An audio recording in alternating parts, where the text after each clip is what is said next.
What's up, y'all? Welcome back. It's been a little hiatus, took a break. What happened? Stefan was in Germany, farm was super busy. Today we have a special treat. We came to visit Marisa of the Moon Farmers. The whole purpose of this is because the Mushroom Compadres, you'll see us growing our mushrooms in the lab, in the factory. But Marisa is doing it the old school way with drilling plugs into logs. So we're gonna do it the old school way.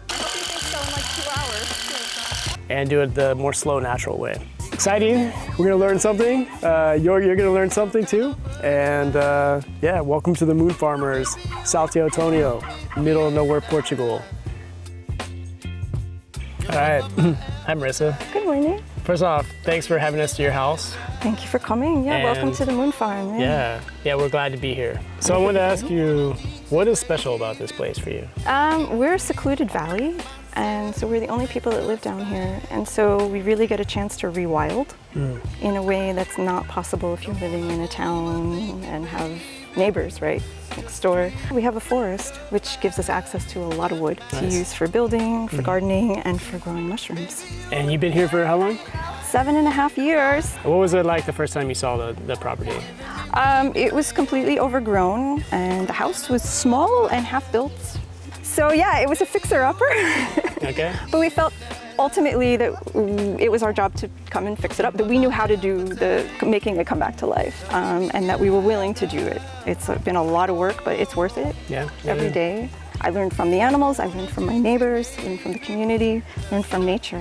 So what are you up to today? Today we are inoculating oak logs with shiitake mushroom spawn. Right. It's their favorite food, and we have a bunch that we had to cut to make a clearing for our solar panels. Okay. Yeah, we love shiitakes. Everybody loves shiitakes. They're really, really healthy. They're one of the most powerful medicinal mushrooms that you can just eat for dinner or lunch or breakfast, you know, so it's super awesome that food is medicine. And that they just love growing here. So the log has to be about 3 months old. Like if it's too young, then the tree has natural defenses. Natural fungicides, so that when they're alive, they don't get colonized. But then when they start to die, it recedes, and so then they're able to accept mycelium. And at that point you want to get in right at the good time before everything else. Before everybody else gets established. In there. So you've been soaking the logs in water, just like hydrate them. And then we're gonna drill holes into them? Yep. And then what is the spawn plug, like the plug spawn? It's not plug, it's like mass. And we just stuff it in with our fingers.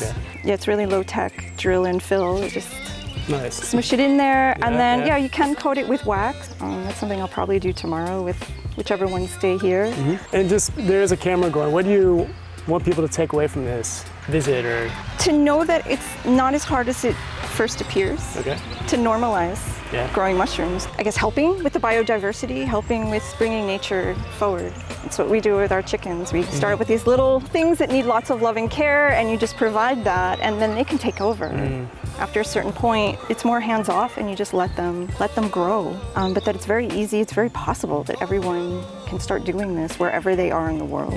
So yeah, it's very possible. It's not something that you need to leave to the experts, that it's possible for everyone, Yeah, that's a good takeaway. You can grow your own food where you're at. And it's super healthy. And support those that are doing it. Yeah. Absolutely.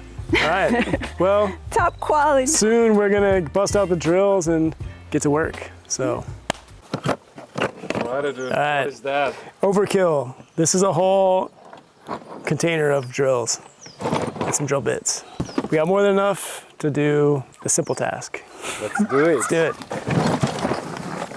She had flies bothering her head, but we put a cream in her hair.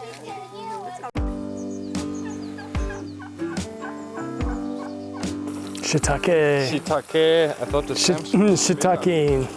Yeah, I thought it was gonna be bigger too, like the size of your leg. It is pretty big. It is gorgeous. Son of spawn. Spawn, why do people scorn? I guess it's the way we were born. Man. Man, oh man. She said, bring your big bits. I said, all right. Arnold Schwarzenegger endorses Parkside, so they must be all right. You make the holes, and then you stuff in spawn. And then how are you sealing the spawn today? Wax. Just regular candle wax? Yep. We just recycle bits of candles and coat the ends, especially. Those need it the most. The rest of it kind of just sticks after a while.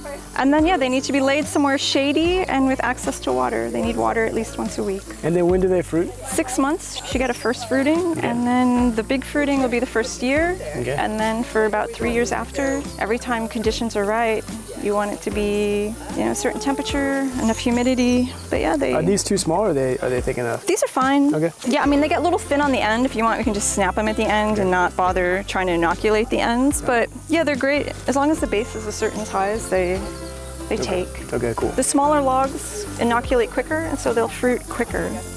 They might not last 4 years. They might, you only get 2 years out of them, but it's 2 years of mushrooms. Nice.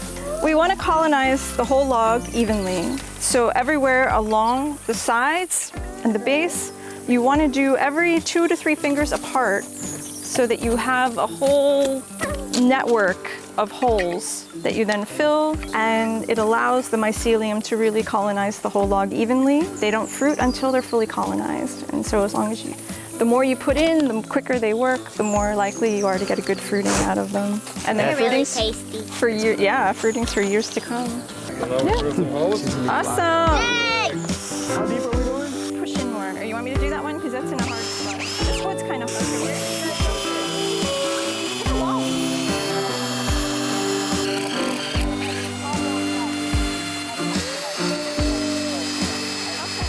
Okay, so once you make your holes on your log, then you need to take a pinch of the spawn and stuff it in each hole. There's not anything scientific about it, just a little bit here, a little bit in here, and then they'll slowly grow together and join the other holes. Amazing. Very familiar. Yes. Yeah. Yes, we've seen those. Okay, cool. Cool, now we go back to stuffing. But I mean, I do that with marijuana. Yeah, I like our system I don't better. smoke it straight, I mix it with... In the lab, we just have it boom, boom, boom. Yeah. We have the bags. That way. You can, yeah, we can, but we, we don't get a lot, for the amount of time and space it takes up. We don't tend to focus on it, but we do a little bit just because it's such a good medicinal tincture. Okay, well, Marisa, thanks for showing us the ropes. Yeah, thank you. Yeah, having us at your place, making a log of shiitakes that we're gonna eat in 6 months. Awesome. And enjoy. Yeah, blessing. Thank you. Yeah. All right, now we catch some turkeys. Are you taking 2 turkeys? Yeah, we are indeed. That's exciting. Good, let's see how the mushroom's doing in 6 months. You need to start an American line.